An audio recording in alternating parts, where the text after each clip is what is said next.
সমুদ্র তাদের জীবনের প্রতি ধাপে সঙ্গী। পানির নিচ থেকে ডুব দিয়ে তারা এমন কিছু করতে পারে যা আমাদের পক্ষে ভাবা কঠিন। আজ আমরা জানব ফিলিপাইনের বাজাও উপজাতি সম্পর্কে, যাদের বলা হয় সমুদ্রের যাযাবর। বাজাও, যাদের সি নোম্যাডস বা সমুদ্রের যাযাবর বলা হয়, প্রধানত ফিলিপাইন, মালয়েশিয়া এবং ইন্দোনেশিয়ার উপকূলীয় এলাকায় বসবাস করে। শতাব্দীর পর শতাব্দী ধরে তারা সমুদ্রকে কেন্দ্র করেই জীবনযাপন করছে। মূলত তারা অ্যাস্ট্রোনিয়াস সম্প্রদায়ের অংশ, যারা সমুদ্রপথে দক্ষিণ পূর্ব এশিয়ায় ছড়িয়ে পড়েছিল। তাদের জীবনধারা পুরোপুরি জলের সঙ্গে মিশে আছে। প্রথাগত নৌকা, যাকে লিপালিপা বলা হয়, সেটি তাদের ঘর। এই নৌকাগুলোতে তারা জন্মায়, বড় হয় এবং সেখানেই প্রায় সব কিছু করে। বাজাও উপজাতির সবচেয়ে আকর্ষণীয় দিক হল তাদের ডুব দেওয়ার ক্ষমতা। তাদের প্রথাগত মাছ ধরা এবং মুক্তা সংগ্রহ করার জন্য তারা সহজেই 20 থেকে 30 মিটার গভীরে ডুব দিতে পারে এবং সেখানে টানা 5 থেকে 7 মিনিট পর্যন্ত থাকতে পারে। তাদের দেহের এই অসাধারণ সক্ষমতার পেছনে রয়েছে প্রাকৃতিক এবং অভিযোজনমূলক কারণ। গবেষণায় দেখা গেছে যে বাজাও সম্প্রদায়ের স্প্লিন্ট নামক অঙ্গটি সাধারণ মানুষের তুলনায় বড়। এই অঙ্গটি রক্তে অক্সিজেন ধরে রাখতে সাহায্য করে এবং যা দীর্ঘ সময় পানির নিচে থাকতে তাদের সহায়ক হয়।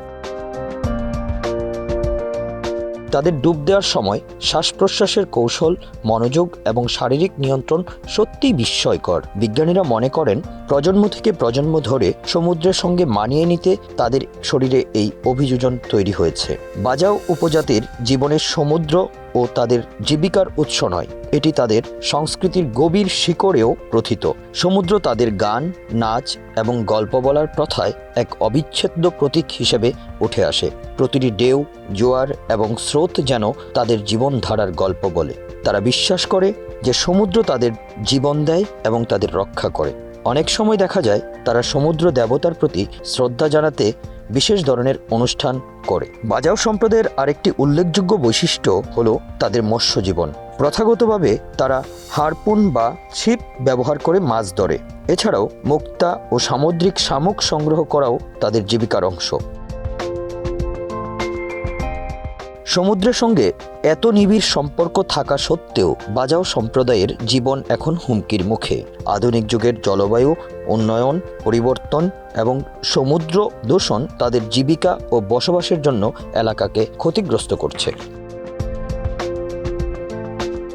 তারা যাযাবর হওয়ায় অনেক সময় রাষ্ট্র থেকে প্রয়োজনীয় নাগরিক সুবিধা থেকে বঞ্চিত হয়। তাদের সন্তানদের শিক্ষার সুযোগ কম এবং অনেক সময় তারা তাদের ঐতিহ্য ধরে রাখতে সমস্যার সম্মুখীন হয়। বাজাও উপজাতি আমাদের শেখায় প্রকৃতির সঙ্গে সহাবস্থান কিভাবে করা যায়। আধুনিক জীবনে কৃত্রিম চাহিদার বাইরে থেকে তারা তাদের নিজস্ব সংস্কৃতি এবং ঐতিহ্য ধরে রেখেছে। তাদের সমুদ্রের সঙ্গে গভীর সম্পর্ক আমাদের মনে করিয়ে দেয় যে প্রকৃতি এবং মানুষ পরস্পরের উপর নির্ভরশীল। আমরা যদি তাদের জীবনধারাকে সম্মান করি এবং তাদের সাহায্য করতে পারি, তবে সমুদ্রের এই সন্তানরা তাদের সংস্কৃতি টিকিয়ে রাখতে পারবে। বাজাও উপজাতি শুধু সমুদ্রের যাযাবর নয়, তারা আমাদের চোখে প্রকৃতির সঙ্গে মানুষের চিরন্তন সম্পর্কের এক উজ্জ্বল উদাহরণ। তাদের জীবনধারা, সংস্কৃতি এবং অভিযোজন আমাদের শেখায় কিভাবে আমরা পরিবেশের সঙ্গে সম্প্রীতিতে থাকতে পারি।